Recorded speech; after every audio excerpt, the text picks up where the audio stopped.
Hello and happy Martin Luther King Jr. Day. I sure wish that we could be together in person like we have been in so many past years, but we know it's just not possible right now. Even so, I am honored to join you as we celebrate the historic legacy of Dr. Martin Luther King Jr. This celebration is especially important as we welcome two senators from the birthplace of Dr. King and the Civil Rights Movement. Welcome them to the United States Senate. Dr. King's fight for justice ultimately proved that people of color, Black people specifically, are capable of building economic and political power that can change a nation. That power was on full display as voters came together in record numbers to elect Reverend Warnock and John Ossoff to the United States Senate. That effort was driven by years of hard work and organizing in every community, reaching out to every voter. But just because we have made progress does not mean that our work is done. Last year, the world stood still as our nation endured a new threshold in the fight for justice.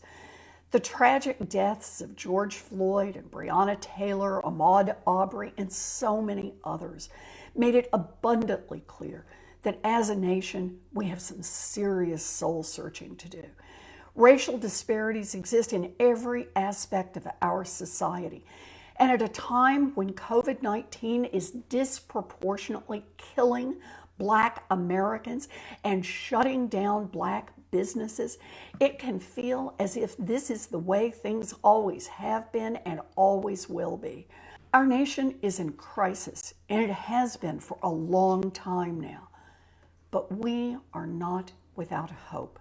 As we begin the new year with a Democratic White House, a Democratic House, and now a Democratic Senate, we have a mandate to fight corruption, a mandate to finally deliver real relief to working people.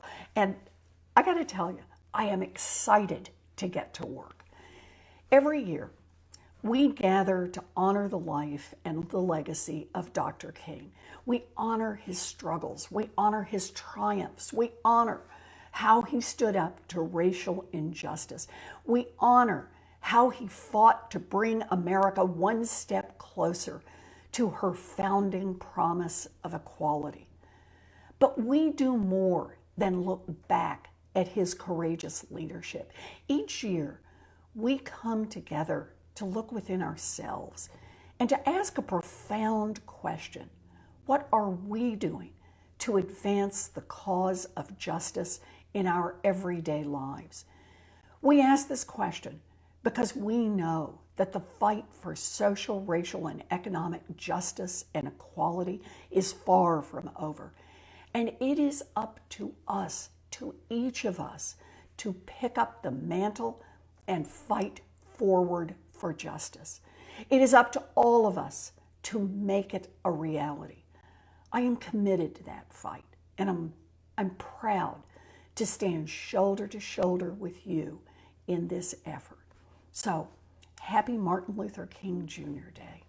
We celebrate together.